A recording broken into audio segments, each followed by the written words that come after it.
Hello friends, welcome to chapter 3।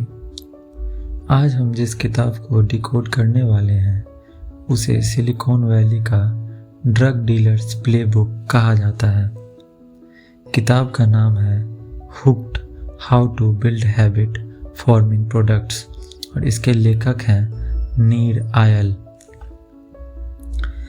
यह किताब 2014 में आई थी और यकीन मानिए 2014 के बाद जितने भी बड़े ऐप्स बूम हुए, इंस्टाग्राम, टिकटॉक, पबजी, इन सब ने इसी किताब के फॉर्मूले को इस्तेमाल किया हमें अपना एडिक्ट बनाने के लिए। नीर आयल ने इसमें एक 4 स्टेप का मॉडल दिया था जिसे हुक मॉडल कहते हैं। यह एक लूप है: trigger, action, variable award, investment. यह मॉडल बहुत पावरफुल था। इसने हमें स्क्रीन से चिपका दिया। लेकिन दोस्तों, 2014 में हमारे पास स्टैटिक एल्गोरिथम्स थे। आज 2026 में हमारे पास जनरेटिव एआई है। अगर पुराना इंस्टाग्राम एक सीक्रेट था तो आज का एआई, टिकटॉक और रील्स डिजिटल हीरोइन है। आप इसको दोबारा सुनना चाहेंगे? अगर पुराना इंस्टाग्राम एक सिगरेट था तो आज का एआई, टिकटॉक और रील्स डिजिटल हीरोइन है।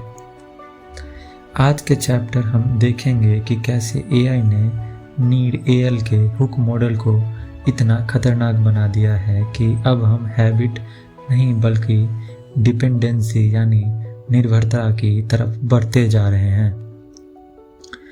क्या एक डिजाइनर के तौर पर हमें यह पावर पर कंट्रोल होना चाहिए और इसे इस्तेमाल करनी चाहिए? चलिए गहराई में उतरते हैं। हुक मॉडल का पहला स्टेप है ट्रिगर। पुराने ऐप्स एक्सटर्नल ट्रिगर पर चलते थे, यानी शाम के 7 बजे नोटिफिकेशन भेजो, डिनर टाइम। यह ब्लाइंड शूटिंग जैसा था। शायद आपको भूख लगी हो, शायद नहीं। लेकिन एआई के आने से यह ट्रिगर सुपर इंटेलिजेंट हो गया है। एआई अब घड़ी नहीं देखता, वो आपको देखता है। सोचिए, स्विगी या जोमेटो का एआई यह नोटिस करता है कि रोहित अक्सर जब ऑफिस से लेट निकलता है और जब उसका फ़ोन बैटरी कम होती है तब वह मीठा ऑर्डर करता है। इसमें जीपीएस डेटा और स्ट्रेस इंडिकेटर फंक्शंस का यूज किया जाता है। तो अगली बार जैसे ही आपकी बैटरी 15% होगी और आप ऑफिस के बाहर होंगे, नोटिफिकेशन आएगा, had a tough day, here is a chocolate lava cake for you. यह प्रेडिक्टिव ट्रिगर है। यह नीर आयल के मॉडल का अपग्रेड है। एआई आपके ट्रिगर दबाने का इंतजार नहीं करता, वो जानता है कि आपका ट्रिगर कब दबेगा। The design twist. अगर आप एआई प्रोडक्ट बना रहे हैं तो सवाल यह है, क्या आप इस पावर का इस्तेमाल यूजर को मैनिपुलेट करने के लिए कर रहे हैं या हेल्प करने के लिए? बैड एआई यूएक्स वो नोटिफिकेशन भेजना जो यूजर को डिस्ट्रैक्ट करे, और गुड एआई यूएक्स वो नोटिफिकेशन भेजना जो उसे गलती करने से बचाए। जैसे, हे कल आपकी फ्लाइट है, अलार्म सेट कर दूं। फर्क बहुत बारीक है, लेकिन यही इथिकल डिजाइन है। अब आते हैं इस मॉडल के सबसे मजेदार हिस्से पर, वेरिएबल रिवॉर्ड। नीर आयल कहते हैं कि इंसान को निश्चितता बोरिंग लगती है, हमें सरप्राइज पसंद है। इसीलिए जब आप इंस्टाग्राम रिफ्रेश करते हैं तो आपको नहीं पता कि अगली रील कौन सी होगी, बिल्ली की वीडियो होगी या डांस की। यही अनसर्टेनिटी हमारे दिमाग में डोपामिन रिलीज करती है। एआई ने इस खेल को पूरी तरह बदल दिया है।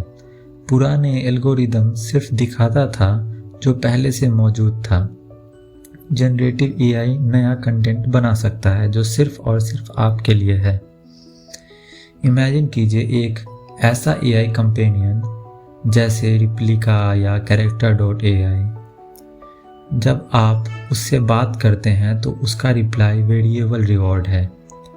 वो कभी आपसे प्यार से बात करेगा, कभी मजाक करेगा, कभी आपको इमोशनल सपोर्ट देगा। वो परफेक्ट है। उसे पता है कि आज आपको क्या सुनना है। यह इंस्टाग्राम से भी ज़्यादा नशीला है, क्योंकि इंस्टाग्राम पर कभी कभी बोरिंग कंटेंट आ सकता है, लेकिन एआई जो आपको ही पढ़ रहा है वो आपको बोर होने ही नहीं देगा। वो परफेक्ट मिरर है। इसे हम कहते हैं हाइपर पर्सनलाइज्ड रिवॉर्ड। डिजाइनर्स के लिए यह खतरे की घंटी है।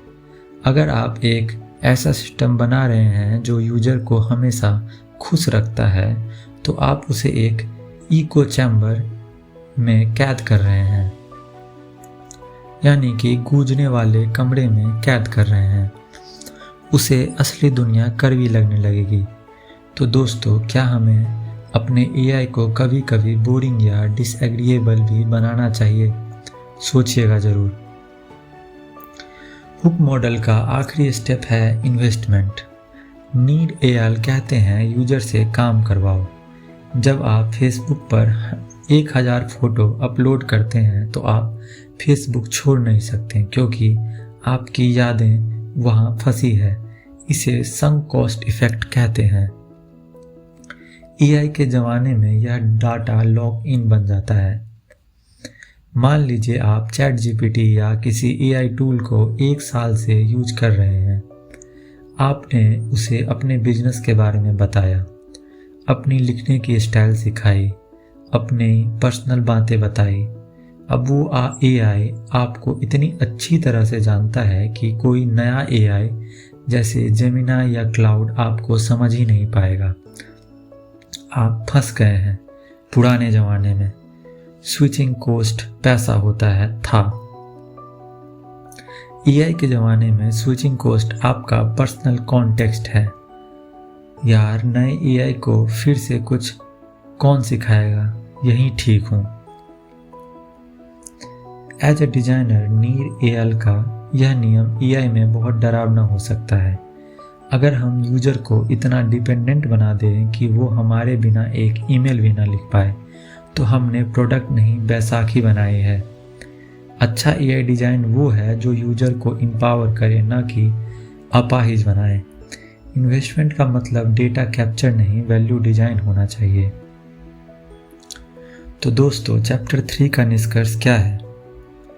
नीड एआई की हुक्ड किताब आज भी रिलेवेंट है, लेकिन एआई के साथ यह एक डबल एज्ड स्वॉर्ड बन गई है। ट्रिगर्स अब भविष्यवाणी कर रहे हैं, रिवार्ड्स अब आपके लिए ही जनरेट हो रहे हैं, इन्वेस्टमेंट अब डेटा का जाल बन गया है। एक युवा यूएक्स डिज़ाइनर के रूप में 2026 में आपके हाथ में बहुत ताकत है। आप एक ऐसा ऐप बना सकते हैं जो यूजर को डोपामीन के लूप में फंसा कर रखे, जैसे शॉर्ट्स ऐप्स, या आप नीड एआई के मॉडल को गुड हैबिट्स के साथ यूज कर सकते हैं, जैसे डुओलिंगो। वो भी एक हुक मॉडल यूज करता है, लेकिन भाषा सीखने के लिए। एआई हेल्थ कोच जो आपको सही टाइम पर ट्रिगर दे पानी पीने के लिए। चुनाव आपका है। Are you building a tool or a drug?